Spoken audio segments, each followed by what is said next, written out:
வச்சிருந்தோம். புரட்சிங்கிற வார்த்தையை, போராட்டங்கிற வார்த்தையை கற்றுக் கொடுத்தவங்கிறதுனால ஒரு மதிப்பு. அது சும்மா தேவையில்லாம இதுக்கெல்லாம் ஒரு கருத்து. இது கம்யூனிஸ்ட் ஒரு கட்சி இருக்கா? இருக்கா?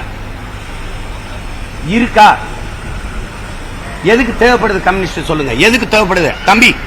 கம்யூனிஸ்ட் ஒரு கட்சி இந்த நாட்டுக்கு எதுக்கு தேவைன்னு எங்க எந்த மக்களின் பிரச்சனைக்கு போராடி இருக்கு? எந்த மக்களின் பிரச்சனை?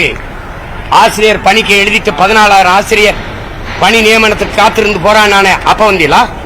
போக்குவரத்து தொழிலாளர்கள் எங்களுடைய பிடித்த தொகை தான் போராடினீங்களா? இல்ல இந்த பகுதி நேர ஆசிரியர் முழு இதுக்கு பணி நிரந்தரம் பண்ணுங்கன்னு சொல்றாங்களா, அதுக்கு போராடினீங்களா? அதுக்கு வந்தீங்களா? அப்புறம் சம வேலை சம ஊதியம்னு சொல்லி போராடி எந்த மக்களின் பிரச்சனைக்கு போராடி இருக்கு? எந்த மக்களின் பிரச்சனை? ஆசிரியர் பணிக்கு எழுதிட்டு 14,000 ஆசிரியர் பணி நியமனத்துக்கு காத்திருந்து போராடினானே, அப்ப வந்தீங்களா?